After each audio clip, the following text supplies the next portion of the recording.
From the far north of Britain, a border several thousand kilometers long used to run right across Europe, the limes, a kind of iron curtain of the Roman Empire. Rivers, palisades, and walls formed Rome's bulwark against the barbarians. Along the limes, military camps evolved into flourishing villages, protected by gigantic border installations and Rome's legions. But how threatened were the cities? What happened when the superpower showed signs of weakness? How did it counter the danger along the limes?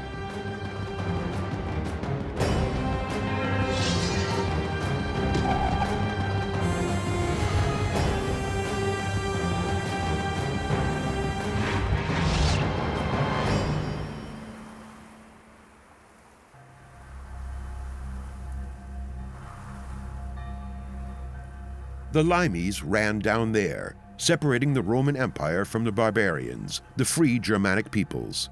Yet the largest structure ever built in Europe is invisible in many places, destroyed by intensive agriculture.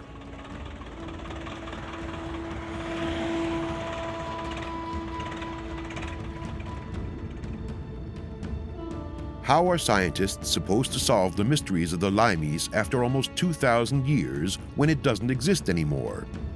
An experiment is intended to provide intriguing perspective and insight.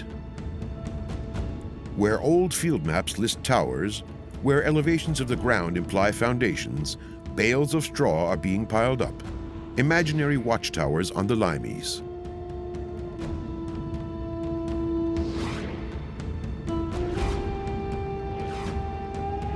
The result proves there was a direct line of sight between all the towers.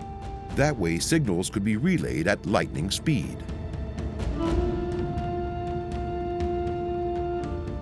The borders of the Roman Empire cut Europe in two. Around the time of Christ's birth, the Rhine and Danube protected Rome's territories north of the Alps. But these natural borders were long. To get a shorter connection, the Romans advanced further into the Barbaricum in the second part of the 1st century AD. What was the limes' exact course? Christoph Schäfer of the University of Trier studies the fortifications' military nature. Was it really an insurmountable bulwark? The borders were defended, yes, but we must not imagine them as fixed front lines like in World War I or World War II. This was no Atlantic wall. So what was the limes? The scientists don't see anything but countryside. An infrared laser scanner underneath the helicopter scans the soil profile inch by inch.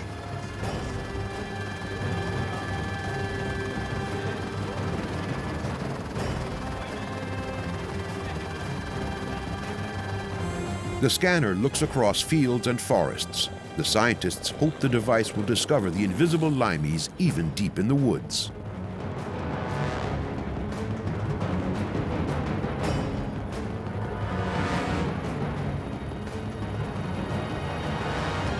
Martin Scheich, an expert on 3D measurement, has specialized in this new technology.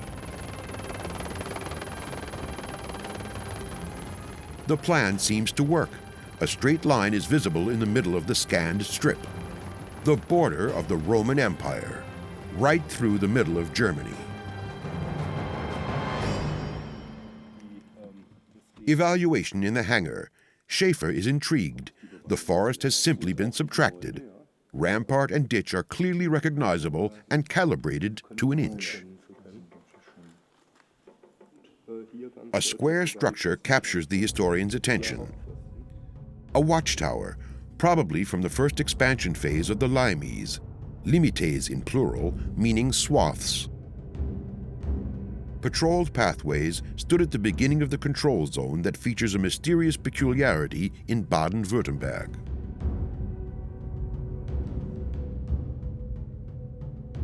Here, the barrier runs in a completely straight line for many kilometers, over hills and dales, as if it had been drawn with a ruler.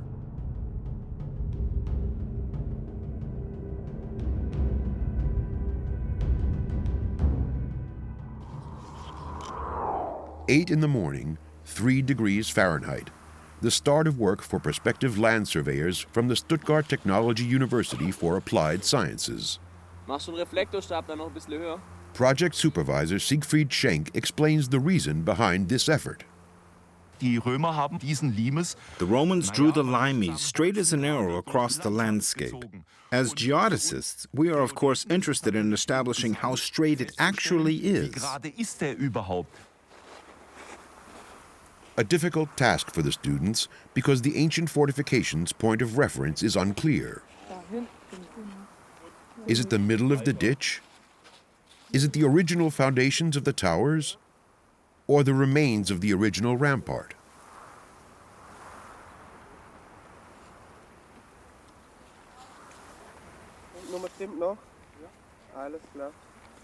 The thousands of readings yield an incredible result.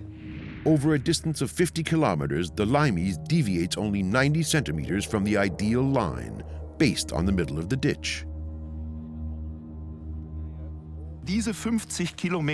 To mark out a line of 50 kilometers in length with a precision like this is an enormous feat. We really haven't the faintest idea yet how the Roman surveyors and builders managed this. Geometer oder Baumeister so etwas hinbekommen haben. Nor do we know why they even did it. Was it to impress the barbarians beyond the palisade with their art of engineering?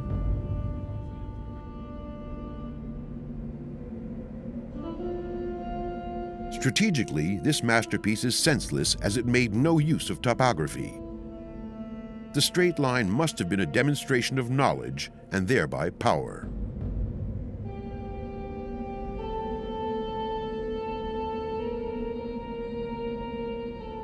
But who knows whether the Germanic tribes were actually intimidated by it? Altogether, there were 7,000 kilometers of frontier to protect, and everywhere the same regulations were in place. In Germania, even the food was standardized. The meals were delivered pre-sliced and portioned to the 900 watchtowers, meals on wheels, so to speak.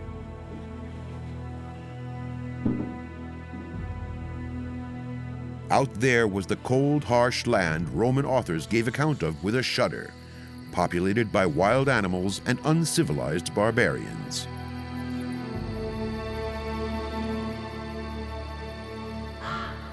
Out there the enemy lurked, who had thoroughly defeated Roman governor Varus and his 3 legions in the year 9 AD. Germania Magna, an unpredictable neighbor.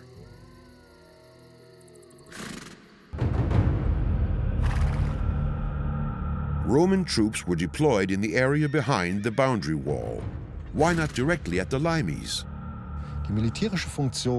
The main military function of a limes is to enable you to monitor and to repel any intrusions by sending signals to rearward camps and their troops, who would then be sent forward in a pincer movement to converge upon the enemy and destroy them in the field. The Emperor's cavalry, a rapid reaction force. The soldiers' iron masks reveal no emotions, show no fear. The elaborate alarm system at the limes activated one of the most perfect military machines in world history. In a flash, the troops already cornered approaching enemies at the forefront of the limes.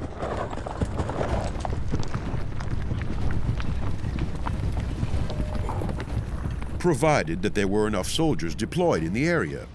After all, the Upper Germanic Rhaetian limes was 559 kilometers long, and groups of Germanic warriors could show up anywhere.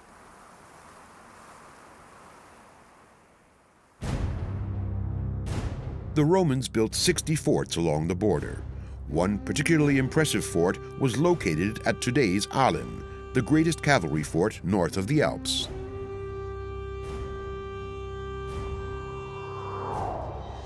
It housed 1,000 horsemen, at least on paper, The authorized strength of a garrison was rarely achieved since the troops were quickly reassigned wherever the empire was facing the biggest threat at that moment, from Britannia to Africa.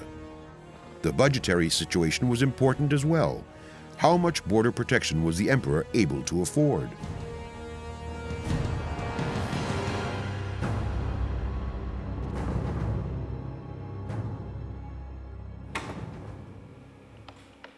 How dangerous the Germanic tribes really were can be illustrated by examining the statues of the emperor. Every fort held one of these statues, but none of them were preserved. The invading tribes smashed everything to pieces when the limes fell. Are these tiny pieces a symbol of the infamous furor teutonicus, the dreaded ferocity of the Germanic tribes? A toe, part of the corslet, the general's baton, a nose, but not a complete face of a Roman emperor.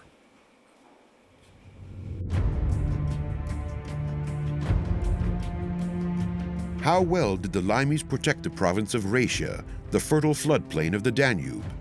To scientists, one place is especially interesting: Ruffenhofen in Franconia.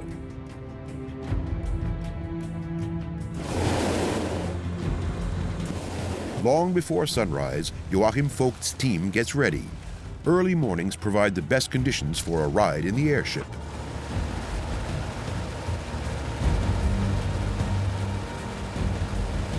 Inflating the airship and checking its envelope. Unlike a Zeppelin, a non-rigid airship, or blimp, doesn't have a rigid truss.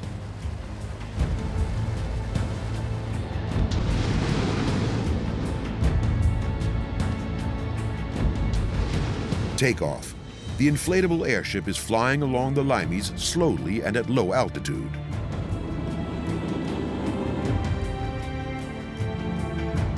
A dead straight hedge where the Devil's Wall used to be, white and red and 4 meters high, a part of the limes that was built in stone. From the air, it is obvious where the course of the border deviated. What is not visible from above, however, is that there was a veritable Roman fort at this spot. Centuries of soil cultivation have caused it to disappear, at least above ground. Yet underground, messages from the fort have been preserved. Geophysics renders the complex visible again.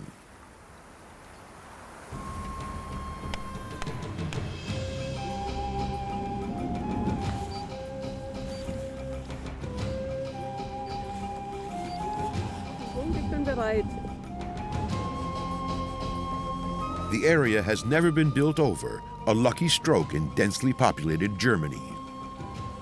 The radar waves, electric currents, and the terrestrial magnetic field are disrupted only by the Roman interference. Based on this data, Jörg Fassbinder's team of geophysicists calculates the layout of the military camp at Ruffenhofen. 4 defense trenches surrounded the complex from the 2nd century. A fort for 500 troops who regularly patrolled the limes or were alerted for fast deployment on horseback. Horse dung is worth its weight in gold for the scientists. In it, wonderfully noticeable magnetic bacteria grow, even underground. They are indicators of the Roman cavalry's stables. A blimp can come down to an altitude of merely 5 meters above the ground or stand completely still. And with no rotor blade, the airship doesn't raise any dust like a helicopter, which wouldn't be permitted at an excavation anyway.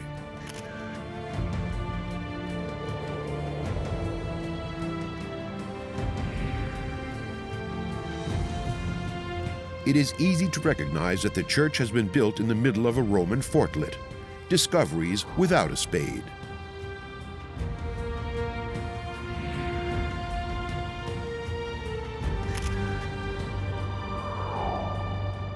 But even the aerial images can't reveal why Rome's borders came under threat. The real function of the limes is hotly disputed among scholars. And there are still excavations being conducted, sometimes even in deep mud.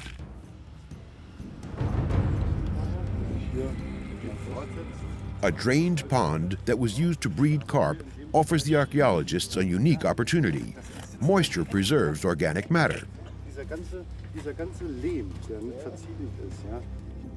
Layer by layer down into history, a furnace that stood in the Vicus, the civilian settlement outside the gates to the fort.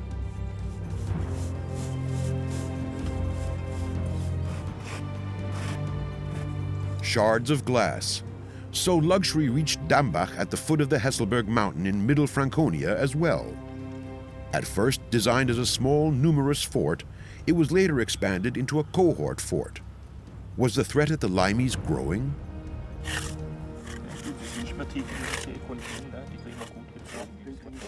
The timbers in the mud are supposed to help answer these questions.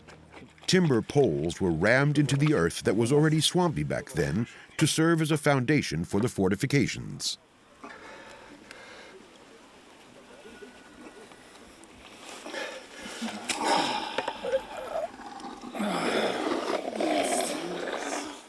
In a joint effort, the excavators wrench a piece of evidence from the earth. The sharpened pole is preserved perfectly and thick enough for dendrochronologists, tree ring scientists, to determine the date of its felling from the pattern of the age rings.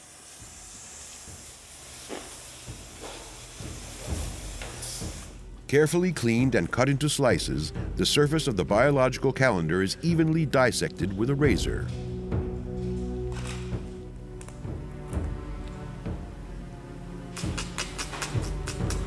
Chalk, a secret recipe. It makes the age rings of the tree slice seem more three-dimensional. Under the microscope, the distance between the individual age rings is measured to 1/100th of a centimeter, and the tree species is identified.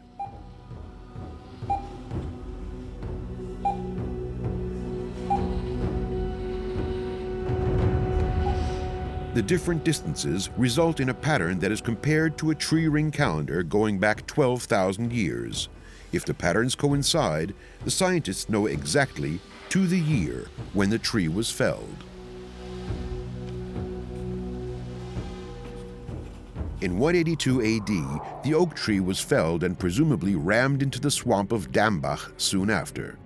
The fort at the Limeys was most likely reinforced at that time. It would fit, as Emperor Commodus had the border installations expanded at the end of the 2nd century, just like he did with the fort at Holzhausen in Taunus. The threat was growing. After decades of relative quiet, the Limeys increasingly comes under pressure at the turn of the 3rd century.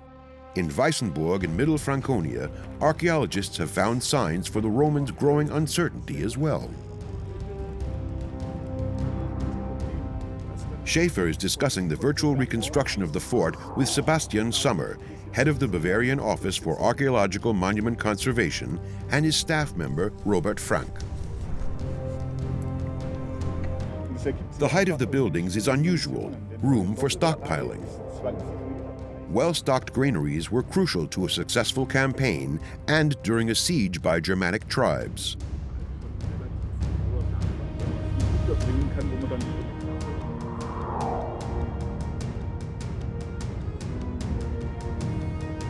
The tribes were increasingly becoming bolder.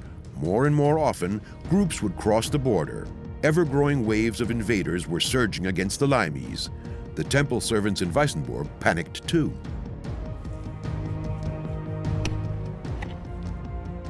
In 1979, an accidental find provided evidence of the fear of advancing barbarians.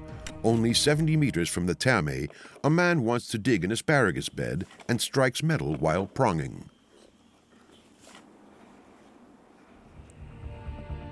At the time, he has no idea he will become a millionaire thanks to the finder's fee. A temple treasure, presumably buried by the Romans in connection with the invasions of the Alemanni, Elbe Germanic people, around 233 AD, in the vain hope of being able to recover it later.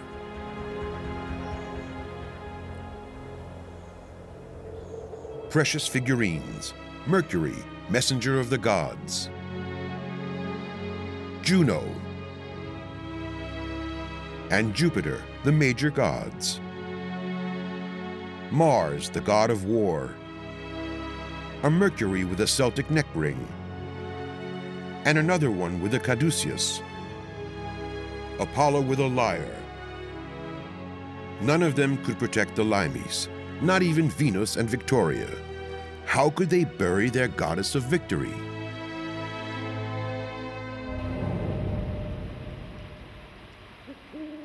In the Barbaricum, in the land of bears and wolves, in the misty jungles of Germania, something was brewing at the end of the 2nd century. The peaceful neighborliness with friendly clans with whom the Romans did business across the border was disturbed. The climate was changing. It became noticeably colder and drier. Crop yields were on the decline, trees grew back slower, and resources became increasingly scarcer.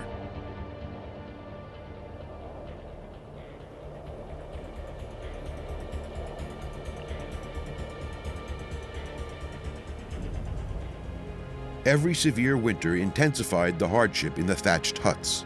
The old order seemed to dissolve. From the depths of the Barbaricum, new tribes were pushing southwards. Occasional forays turned into the beginning of the migration period. More and more people set forth. The rich empire was alluring. Each bad harvest increased the pressure on the border.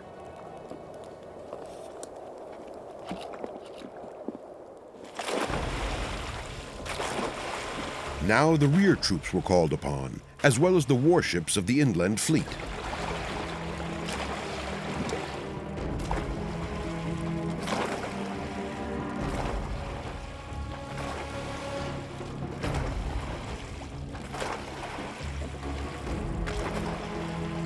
The boats operated like small mobile forts, so-called burgi. From the water they controlled the whole border zone, inside and out.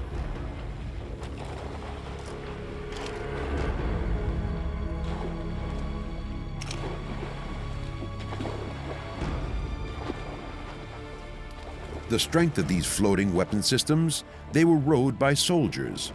At hotspots, they could debark immediately and capture invading Germanic tribes. Military expert Christoph Schäfer is convinced of their strike capability. He recreated and tested one of these ships.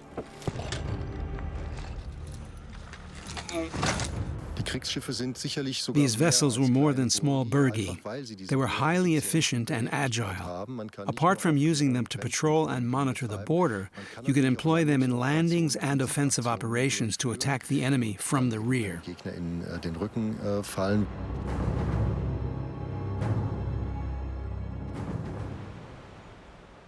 The Danube near Stepperg, strategically an extremely important place for the Romans.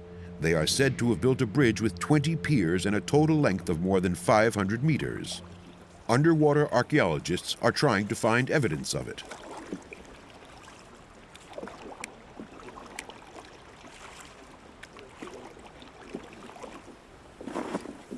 Buoys mark the positions of foundations of piers already identified. The Danube is rising, the current is quick and dangerous. Nevertheless, Marcus Prell and his team of divers are getting ready. They want to search for more piers in the Oxbow Lake because the river used to have a different, untamed course.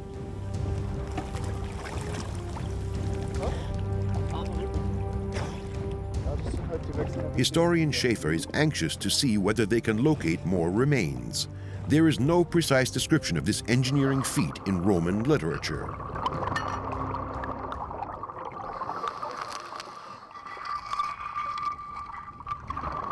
The water of the blue Danube is not exactly clear.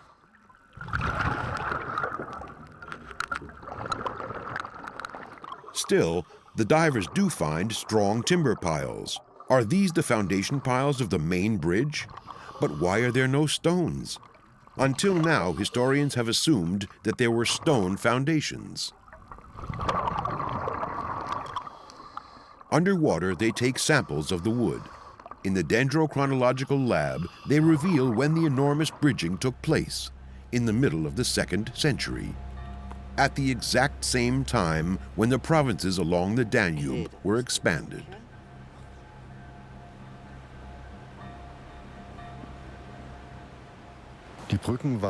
Bridges have always been of utmost strategic importance. Back then there were fewer than today, but they were parts of the trade infrastructure. And in an emergency, you could redeploy whole armies across big streams. The border with Germania Magna, the land the Romans never conquered, remained an unstable border. The terminus of the land, Limes, was heavily fortified. Here, the artificial barrier meets another river, at Eining on the Danube.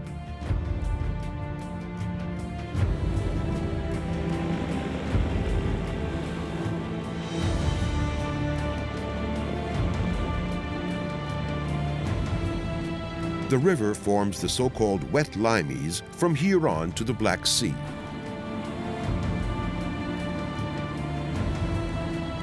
In antiquity, the fort at Eining was located right next to the riverbank, but the course of the river has shifted over the centuries. The foundations of walls, barracks, headquarters, and the Thermae are clearly visible.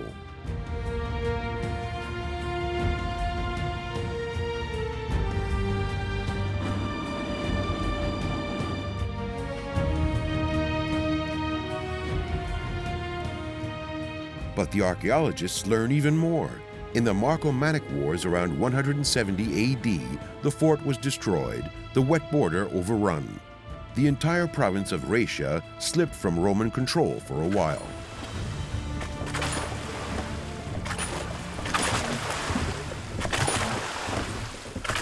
Protection of the cargo vessels took top priority now. The Danube was the main artery of traffic. Supplies for the army were decisive.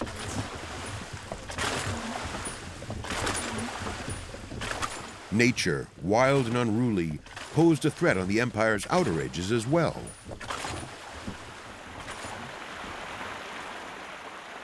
The Danube Gorge at Weltenburg, a spectacular primal landscape. The riverbed has dug deep into the bedrock.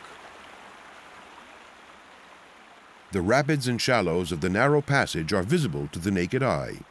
Deadly obstacles, but the danger to crews was an accepted risk, since the transfer of goods was more important. Of course, rivers were lanes of transport for precious commodities.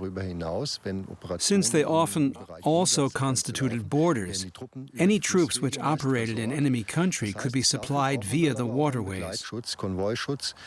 This necessitated escorts for the convoys, and this is where the specially constructed riverboats of antiquity proved their worth time and again. Escorts for convoys on the most important route for trade and traffic from Central to Eastern Europe and on to the Black Sea.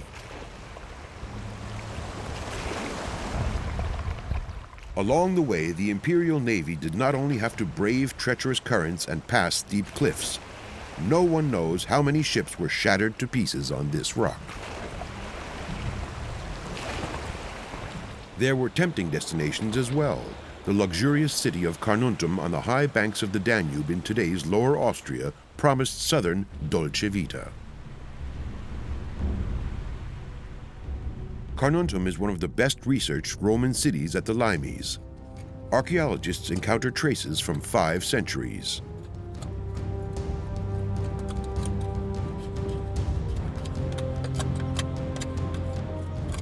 In its heyday, the city had a population of 50,000. So there is a lot to sweep.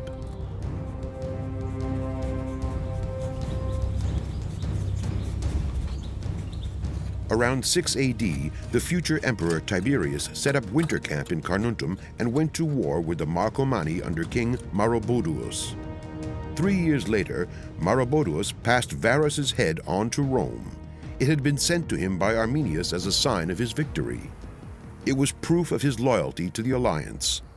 Yet, the Marcomanni still remained a constant threat. The legionnaire fortress at Carnuntum became a base for campaigns into the Barbaricum. Merchants followed the army. They made the city rich, which generated greed. In 171 AD, the Marcomanni and Quadi sacrificed Roman weapons to their gods. Their army had broken through the Limes and looted cities in northern Italy. The border was no insurmountable defensive line after all. Emperor Marcus Aurelius had to act. He too set up winter camp in Carnuntum to lead his legions against the Germanic enemy in the spring. Roman interests always extended beyond the Limes. Warmed by the floor heating system in his luxurious villa, Marcus Aurelius must have planned his campaign meticulously on those winter nights. Maybe he anticipated the danger and knew about the size of the enemy army when he asked the gods for guidance.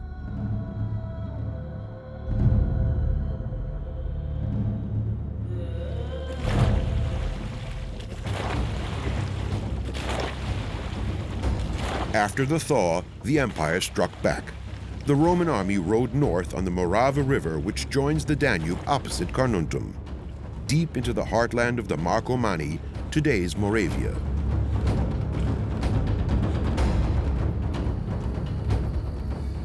According to history, the gods intervened only in the most urgent emergencies. A heavy thunderstorm rescued the men who had been surrounded for days and were close to dying of thirst. At last they could successfully return to Carnuntum. Every soldier thanked his gods. The Christians thanked theirs.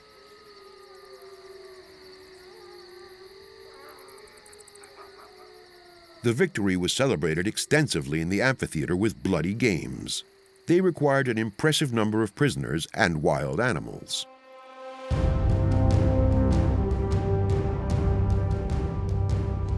The legionnaires especially liked the gladiator fights, where defeated Germanic warriors had to slaughter each other. The emperor had his own box, which indicates how important this border city was. Flexible awnings were available to shade the celebrating crowd at any time of day.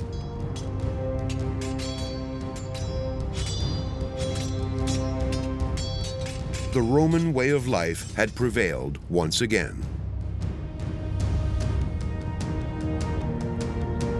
Thousands of shards in the archaeologist's depot. Are they evidence of another attack by the barbarians? Chief excavator Franz Humer says no. His mega-puzzle presents another picture.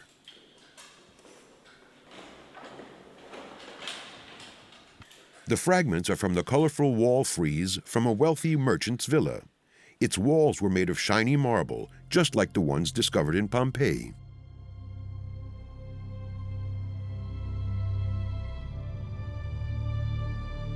The merchants who had become rich allowed themselves almost any luxury.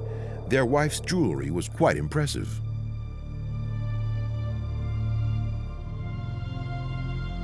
Many pieces were made of amber, which is no coincidence. At Carnuntum, the amber road coming from the Baltic Sea crossed the Danube. The large number of valuable finds is evidence of this commercial junction. And yet, archaeologists have only dug up 0.5% of the area. The number of finds is so high that the Austrian scientists have to apply the latest methods to process all the information. Within seconds, a mobile scanner generates a detailed image which can be accessed by scientists all over the world.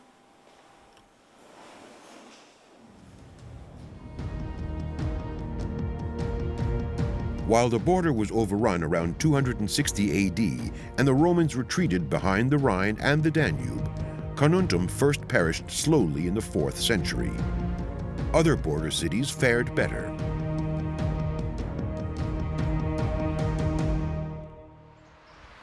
Budapest, for example. Hungary's capital evolved from a Roman legionnaire camp as well, just like Petronell Carnuntum and Vienna. And like Vienna, it remained a rich, vibrant metropolis.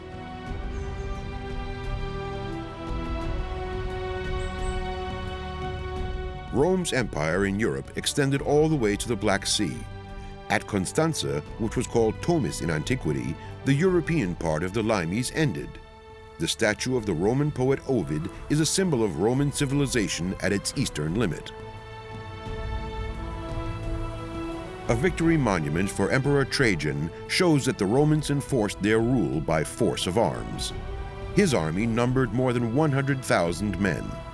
Keeping the peace can be very expensive, then as now.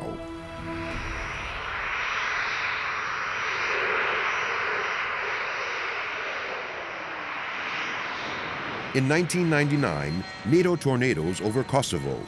A war over the country is raging. NATO tries to fight the Federal Republic of Yugoslavia's troops on the ground. Back then, thousands of reconnaissance photos of Kosovo were taken. International troops still control the area. Guns are prohibited at the Commission for Mines. This is where satellite photos and geological prospecting are analyzed. Natural resources are much needed foreign currency earners. Friedrich Lüth, director of the Roman Germanic Commission, and Christoph Schäfer visit the offices. They are hoping to find evidence of antique sources of raw material in the geologic maps. To be specific, they are looking for gold.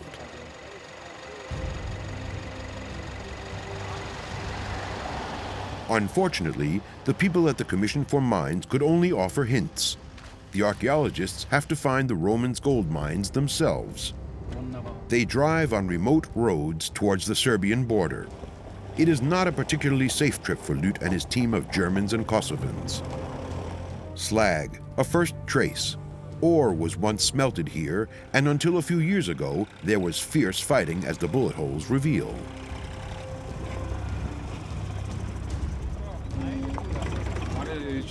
A farmer tells them about strange pits close to the graves from the Civil War.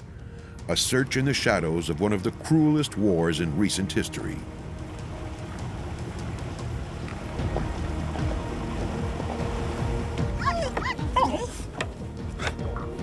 The scientists are met with a great deal of suspicion because they ask about these strange pits at a remote farmhouse. Oh, we missed him. Eventually, someone helps them, providing them with crucial information on a potential mine entrance in the mountains. Part of the Roman border troops' pay presumably came from here. You can see the rib side over there. And over there, beneath the haystack. In the distance, there are more holes. Could they be the filled-up entrances to ancient gold mines?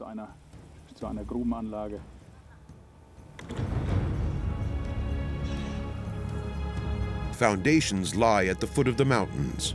Christoph Schäfer has stayed back in Ulpiana, a Roman town that was responsible for providing the soldiers at the Limes with supplies, among other things. In inscriptions, Schäfer is looking for evidence on whether the gold from the mountains was processed here. Supporting the army at the border cost a fortune. The water trick to distinguish weathered characters better. This inscripted stone has been used as a doorstep for centuries.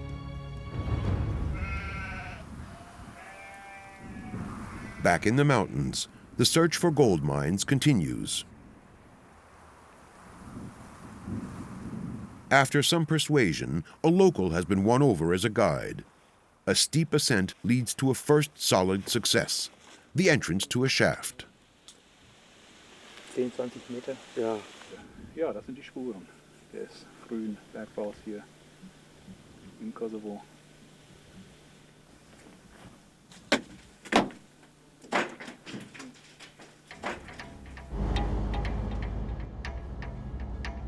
The return trip to Ulpiana. The presence of the KFOR troops is obvious. They show how unstable Kosovo still is and how important normalization would be for this country.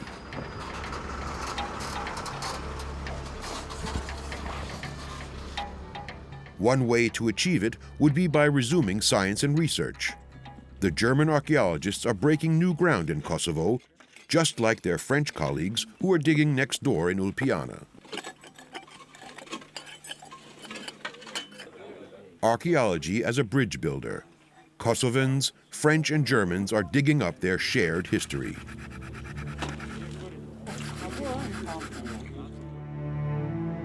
The relics from the time of the Roman Empire remind us that this era was shaped not only by wars, but rather largely by peace. Pax Romana, equal rights for all citizens of the multi-ethnic state of Rome.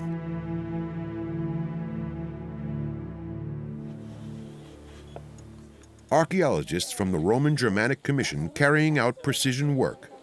The pilot project is being protected by watchful eyes. The Kosovan colleagues have organized a whole crew of students who are helping out during their vacation. They wear yellow shirts and are digging up the roots of their past. All of them are full of hope for a peaceful future without K4 tanks and tornadoes.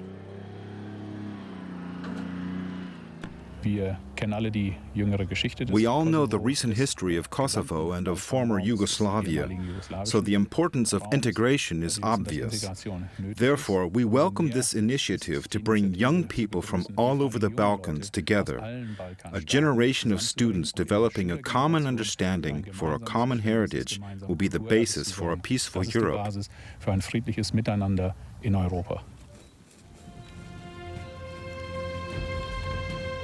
The Romans were an occupying power. However, the Imperium Romanum was also a construct of different peoples that led the foundation for the civilization later called the Occident. An early Europe uniting peoples with one currency, one law, and one political system. An antique precursor to the European Union whose scope was marked by a clearly visible demarcation line. At least, that's today's scientific interpretation.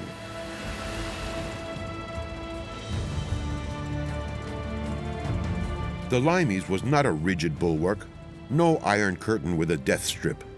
Instead, it was a customs and economic boundary with checkpoints to control the flow of people and goods. Indeed, that all does sound very modern. As one of the scientists said, the Limes was not built for times of war, but for times of peace.